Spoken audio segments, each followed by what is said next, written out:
Dr. T, thank you kindly first. You can almost see my slides, and I just discovered that my slides are a little bit different than I thought they were, so I'll have to make some adjustments here. So first of all, I want to thank everybody for participating in this workshop. This is a part of our implementation of the DoD cyber strategy, so it's an important part of that, and so I really thank everybody's participation and willing to contribute. And the whole point of this is that we recognize and have for some time that modeling simulation is a very important part of how we need to execute cyber and develop cyber, and in particular for the cyber mission force, but across the department. You know, we can't do everything on our live networks. We need to be able to do both research and development and training and all the, acquisition, all the things that we, subjects we've talked about here, excuse me, through modeling simulation.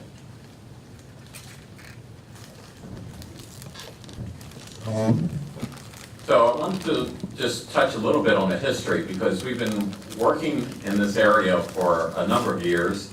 Back in 2011, what was called then the Cyber Priorities Steering Council, the PSC, developed one of the early S&T roadmaps for cyber, department-wide, and it identified that modeling simulation was a key cross-cutting issue.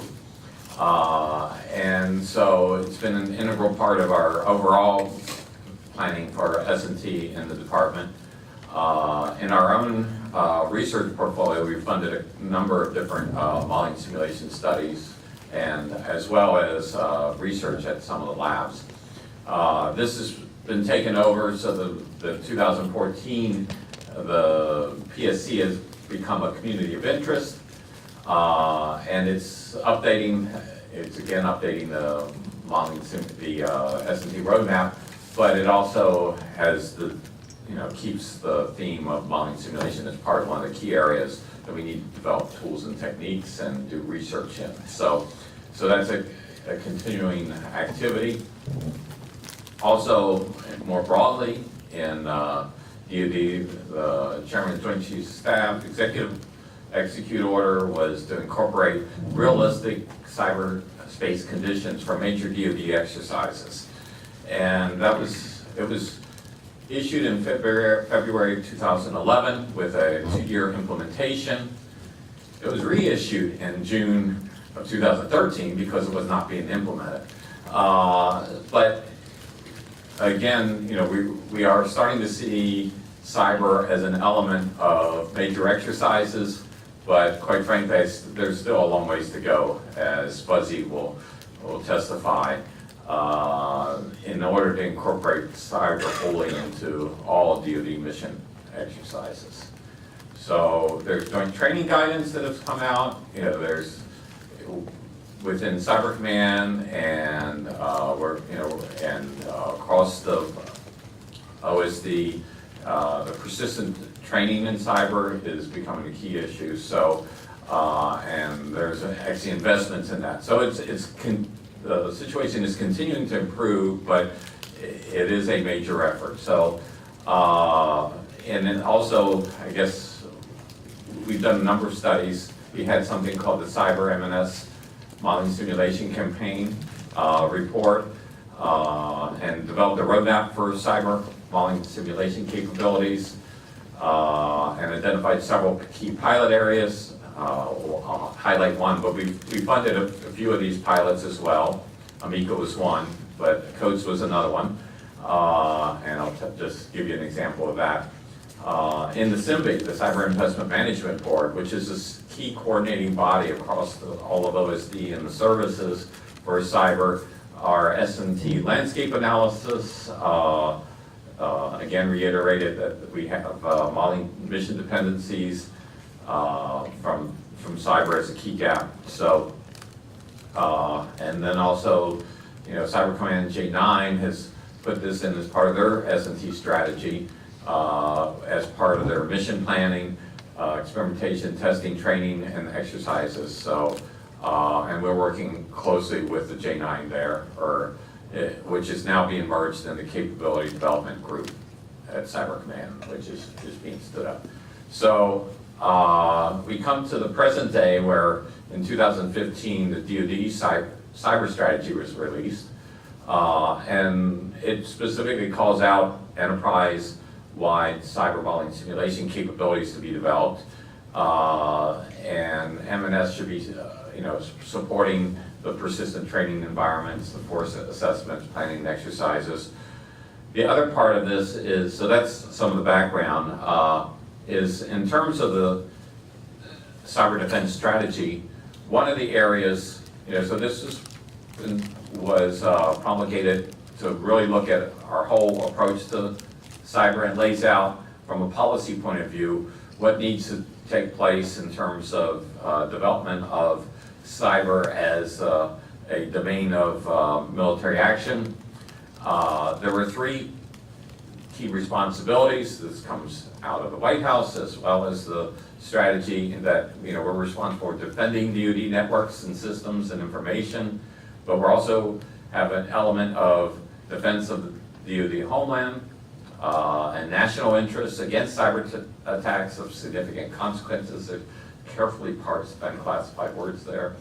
And then also provide cyber support for military operations. This is largely the support to the COCOMs for other military, broad military strategies and objectives. So this strategy was laid out. There was basically, it was divided up into, John, help me here, 22 or 28 different tasks that came out of the strategy. And so the implementation of this to get it into a normal process is we were given, I guess it started about last summer, and we're given 18 months to do it before the end of the administration. So we're busy implementing that, and this is actually a part of that implementation strategy for us. And so we're working, actually I'll get to it in the next slide, but our strategic goals here are to build and maintain a ready cyber force to conduct cyberspace operations, and in particular a couple elements are our international allies. So we're working with some of the usual suspects, but we're also working with other countries that have a broad cyber interest outside of our Five Eyes partners. And so we get to focus down. So we have a broad set of tasks under the cyber strategy. It's, there's lots of people working on it. In particular, we were given the responsibility for accelerating innovative cyber R&D and in support of the cyber mission force and other cyber workforces is the way it's worded. But really it's looking at the capabilities that we're developing, either internally in the department, externally across industry and academia, and help get a pipeline involved. So one of the big challenges that this is trying to address is the so-called valley of death, in that we develop research, but it doesn't always transition into operation. So how do you improve that? What do you need to identify and target? So we're trying to establish that process. Also reinvigorate work with small businesses and industry in this area, take advantage of things that are going on in Silicon Valley. It's tied into that push as well. So we're really trying to address, and doesn't look like this has a laser pointing, but getting the funding out of the basic and applied research, and then getting it into an operational context or an acquisition program.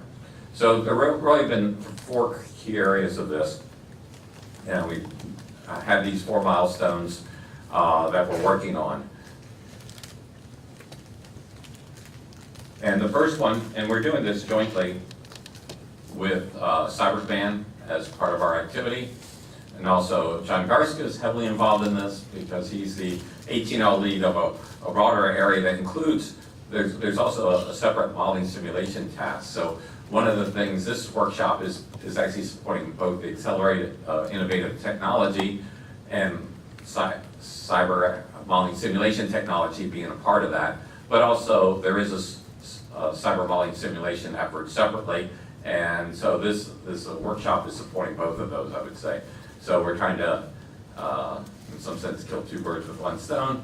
But one of the key priorities for Cyber Command was to get a process in place where they can take things out of the research community, bring them into a realistic laboratory environment, and then actually get it to the point of acquisition and implementation into the cyber mission forces. So we've actually been successful here in that, or at least in getting it started. So there is a capability development group that has been established by Cyber Command. So the J9 is being absorbed into that, as well as elements of the J6, the CIO duty. The acquisition authority that Cyber Command has will get placed in the same group. So they will have a pipeline process where they can bring technologies into their immersion lab, the cyber immersion lab, or the SIL, and test it out with operators coming in to test the technologies and to provide feedback. They'll be able to evaluate technology that way. They actually have RDT&E dollars that will enable them to perhaps mature a technology that isn't quite ready for the use by the mission forces, and to acquire commercial technologies if they find them.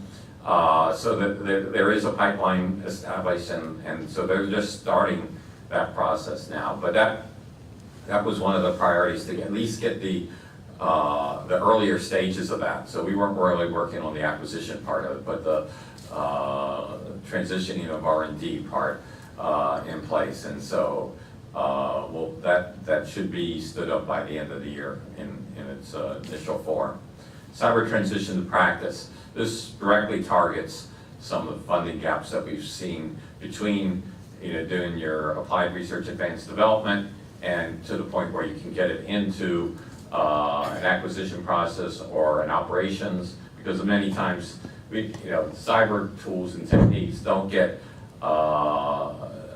into large-scale acquisitions. They get embedded into operations and embedded into groups different ways across the department. So, and that represents one of the challenges. If you're not directly dealing with large-scale acquisition, then you sometimes have problems. Or it has to go into many different places. So we've created a pilot that we've done for 2 years and starting the 3rd year now, where we find specific, and this has been a review process where we have technologies that are ready to mature. We've got a customer who's ready to take it and maybe have a little bit of money, but there's some problems in between, and most problems in DoD involve money. So we're providing the connections and the funding to transition that and to get it into operation. So I can say that we had 12 technologies that have been funded to date, and all but one of them have sort of made the step of getting into use with the receiving organization, or a couple of them are still in process. So they're maturing enough that they will be acquired. And in some cases, we're saving the department 100 times more than what we invested in this transition process. So we're in the process of trying to get this established as a longer term activity across the department. And so that's still a work in progress. We want to also tighten the connections between S&T and the operational community. And we're doing that in a number of different activities. So and that's proceeding, and engagement with industry.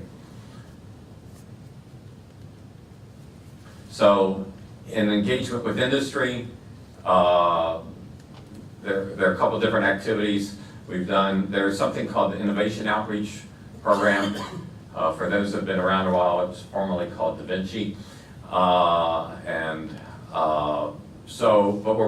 we work with basically the venture capital community to identify problems, DoD problems to them, but it works a little bit differently. So they identify companies, but we also do a Fed BizOps opportunity for request for information.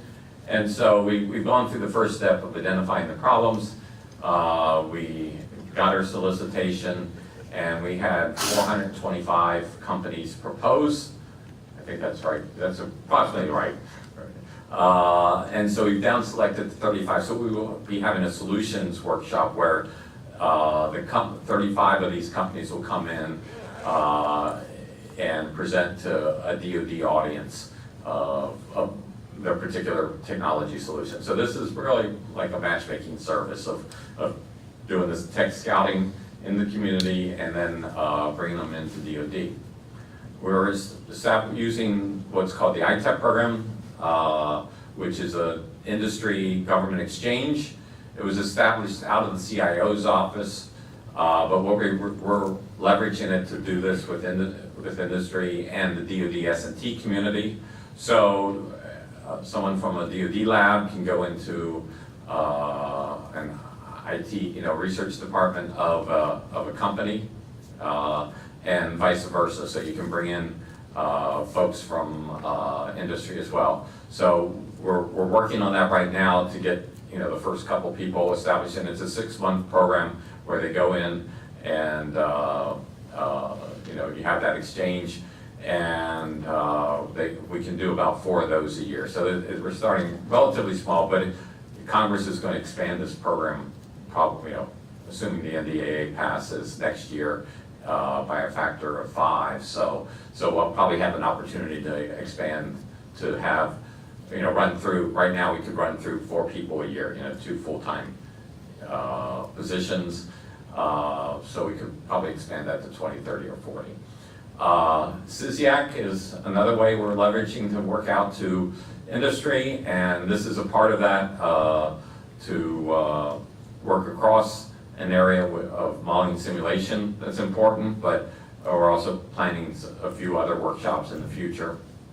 DIUX, you probably have heard of. This was Secretary Carter created this out in Silicon Valley and soon to be in Boston. And it's a outreach to industry in those areas. They've recently reorganized and their mission has changed a little bit. So I've talked to Raj Shah, who's the new CEO of Da Vinci, or whatever they're calling him, his role these days. One of the things they're really doing right now is they've got some funding. They have they're looking for DoD customers with problems and co-funding, and they will look to industry to find solutions. If they can't find solutions, they'll look to the folks in industry to form companies, or put a expert team on it, out of a collection of companies, from Silicon Valley in particular, and solve a particular problem. So these are they're looking for things that they can turn around in 6 months, a year, often a year and a half. So they're really into problem solving mode. So getting back to modeling simulation, as I mentioned, for the past 5-6 years, we've been pushing modeling simulation as an important element in our overall cyber S&T strategy.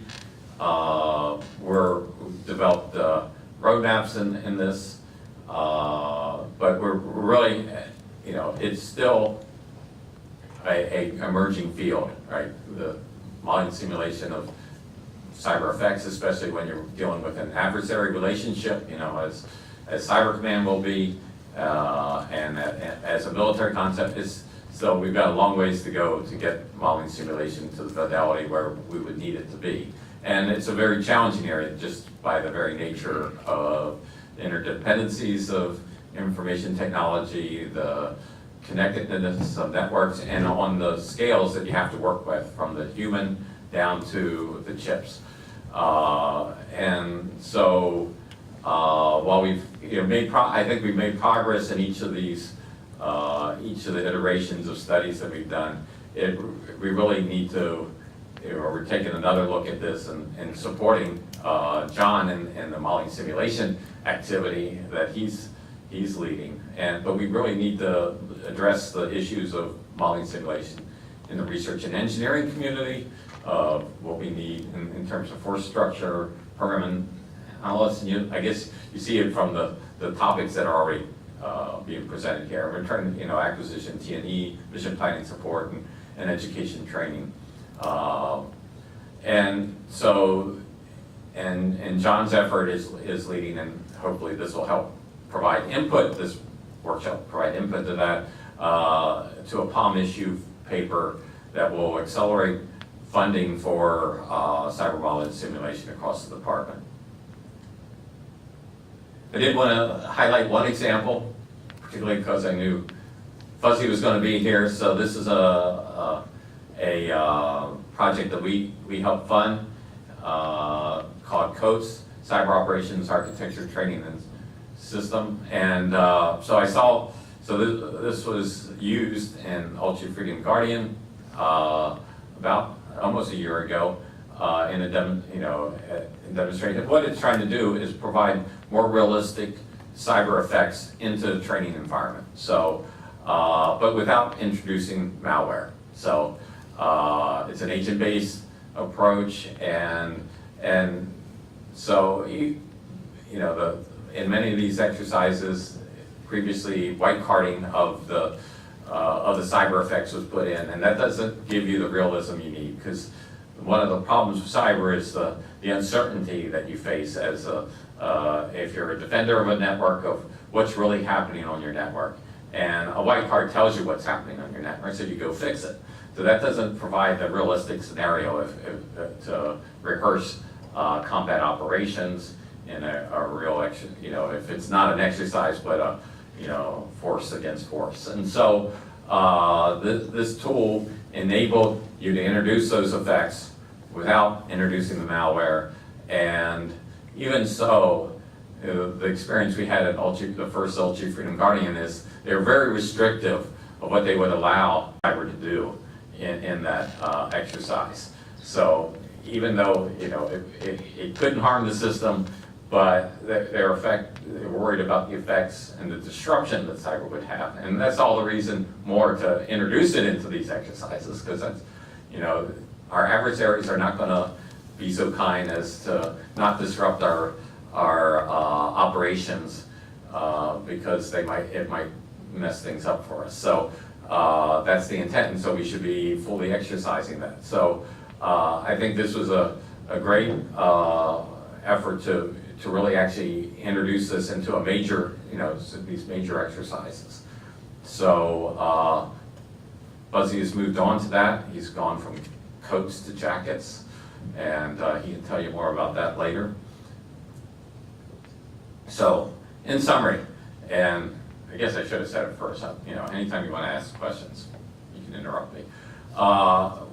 We're trying to establish through our implementation of the cyber strategy for our R&D some enduring capabilities, one of which is this R&D organization at Cyber Command, and the ability to, through the Cyber Immersion Lab, to be able to integrate cyber take things out of research and test them out within the Cyber Command community and mission forces.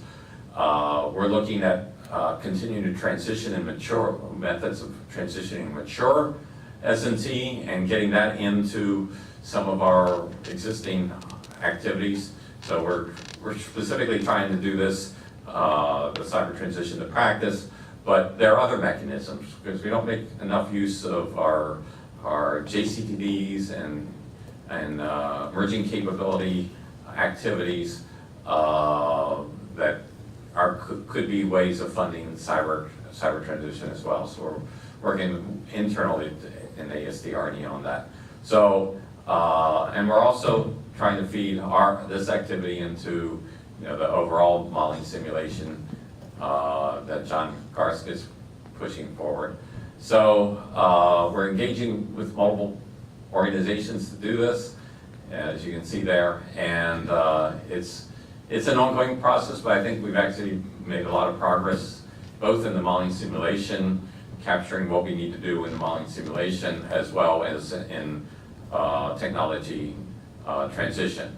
There's still a lot to do. There's a lot of industry that we haven't been fully engaged with just because of time and resources, and there's only so much you can do in an 18-month period of trying to do new things. But even there, the one of the interesting things at DIUX, they're using the Army's consortium, which is it's called the C5 consortium. It's set up by Picatinny Arsenal.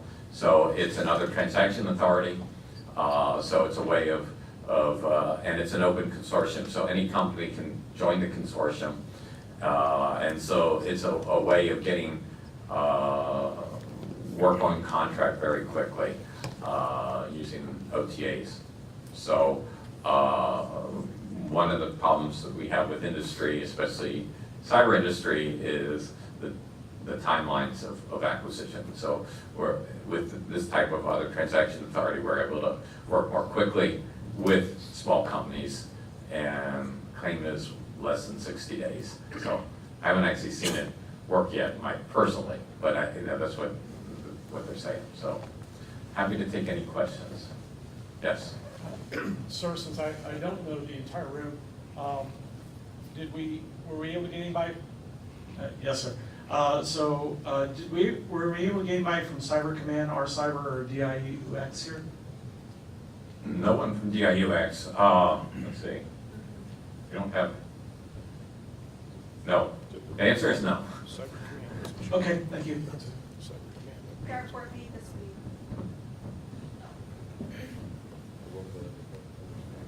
week. So actually, we had a lot of them over at Cyber Endeavor last week at NPS, and I was just surprised not to see any of them here, since they have modeling simulation at our Cyber and Cybercom had modeling simulation. So there. Yeah, we've been working with both of them, but I think there's been a conflict of schedules. Any other questions? Yes. Well, you mentioned, and I love the Valley of Death chart. So looking at good work and investments and pockets, I think Coates is a good example, but it's in the Valley of Death. I don't know the history of Amica. I know Alexander Kopp briefed cobwebs coming into the Valley of Death. There is another that's probably a cyber van. All useful tools if we could ever get them to that TRL that's appropriate and try and transition them. Do you have any thoughts on bridging the Valley of Death? So, Well, we're working on an issue paper to try to get. okay, No, so with this, I built that in the issue paper at this point in time to transition a variety of those. So Yeah. other than issue papers, because it's just a recurring. Well, no, the issue paper is to create a process. So a funded process that would focus on cyber transitions. We're still working on, how it would be structured. But we've done this in pilot, basically it's proposal driven. We have an external review team that looks at, which ones of the proposals. In fact, we've got like 20 or 30 proposals for what's only like $2.5 million of budget for this year that just were due Friday. So we've gotten at least 20 proposals on that. So, but we're proposing as part of the issue paper to expand that and make it a permanent activity, more than order of magnitude bigger. So it's got to. We just don't have the resources right now to apply against those. And and you can't really plan for each individual one. You need a process where you have a continuing funding stream, and you just, they mature in a year, 2 years, because usually this is like bridge funding, so that a program can then, take it and then use it operationally. So you just have to get it to the point where another program can acquire it. And but you need to have that ongoing on a rotating basis between, take the next technology and mature it. So that's definitely what we're trying to do. Anything else? Just a quick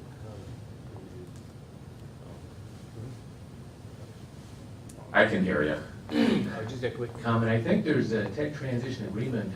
There's a system in place. I've seen that kind of language in different contracts in the past. So I had a job one time, tech transition, and having the TTA, and there's different levels of TTAs.